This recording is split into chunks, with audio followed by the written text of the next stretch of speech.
Welcome, socialites, to the Art of Extraordinary Gatherings, a journey with Sabrina Patrick. On episode 1, we're talking today about purpose before pretty. Why are we really gathering? Have you ever walked into a beautiful event? It's absolutely gorgeous, beautiful flowers, beautiful room, beautiful food, all of the things. And somehow, when it was over, you still felt like, okay, what was that really about? That is what I want to talk to you about today.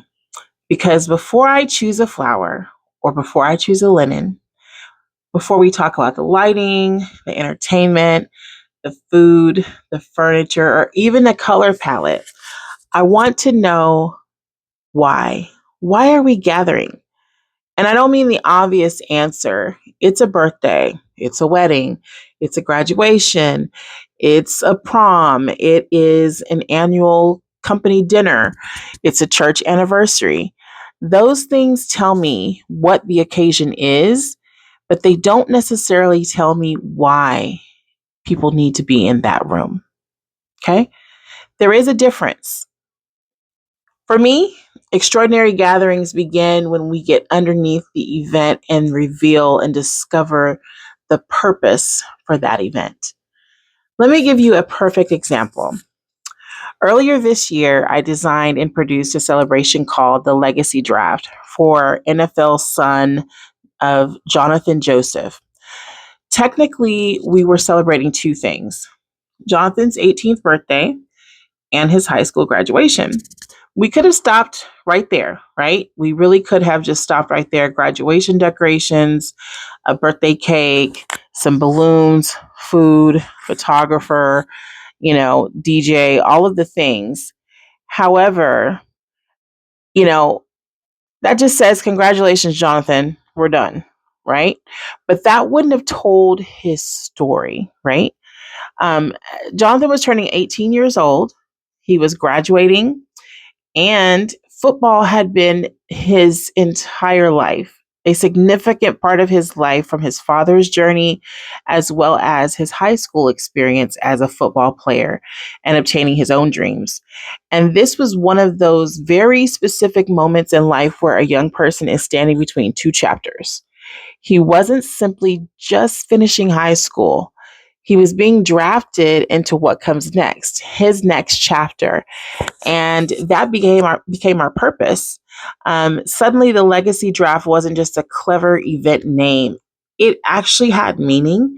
It became the language for the entire experience.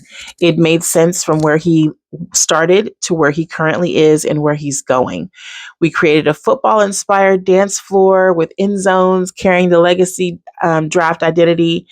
We incorporated football imagery, so that was displayed as Jonathan's senior portraits and football portraits throughout the space, and we used life-size images of Jonathan.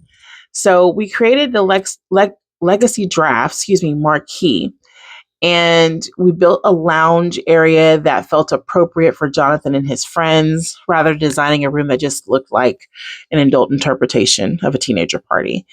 Even the menu became a huge part of the story. Instead of just putting out food with generic labels, there were elements like the real MVP wing bar, all pro nacho draft bar, draft day mac and cheese cups, legacy slider stackers. Now the event was moving through the room.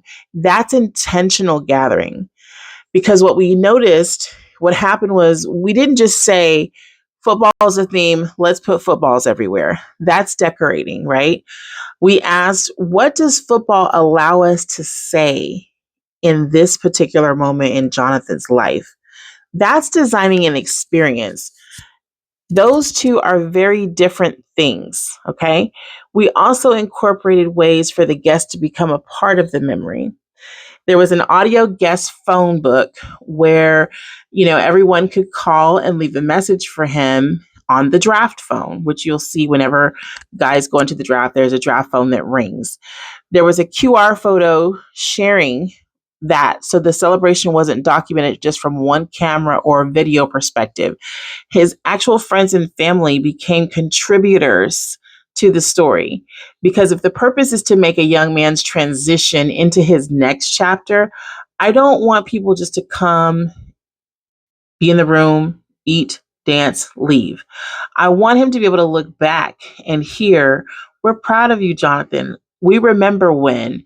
Here's what I hope for you. Here's what I see in you. Now we've moved beyond an event and we've created a marker in someone's life, right?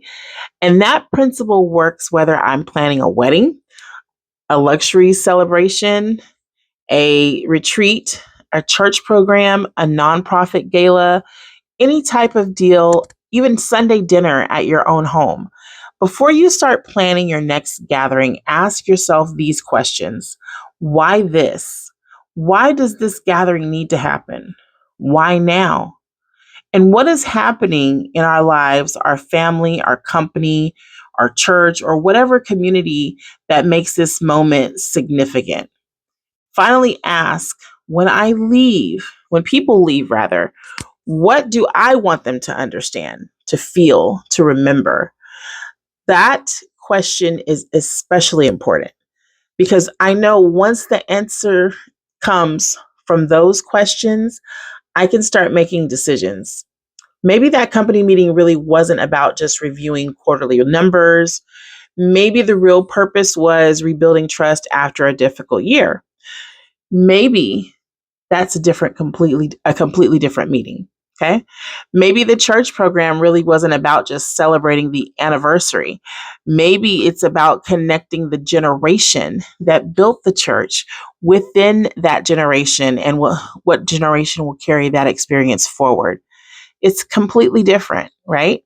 Maybe your wedding isn't just about creating the most beautiful room your guests have ever seen. Maybe you want the two families, the two cultures, the two completely different groups of people to leave feeling like one big family, right? Now, I can know all of the things that I need to design for when I have this information. And this is where I believe luxury is often misunderstood. Luxury isn't just simply adding more, right? More flowers, more decor, more food, more entertainment. True luxury is having enough clarity to know that what belongs in the experience and what doesn't. It's very intentional. It is very personal.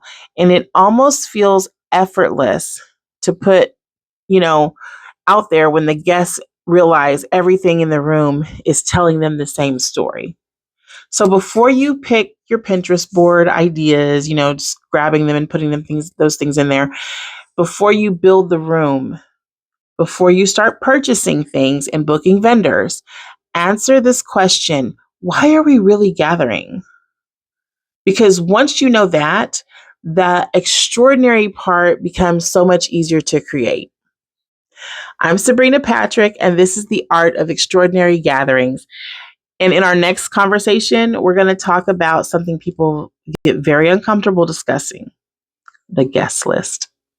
Because everybody you can invite isn't necessarily everybody you should invite. Okay. And who's in the room may be one of the most important decisions you'll ever make. We'll talk about that next time. Thank you for joining me, and I'll see you next time on the Art of Extraordinary Gatherings.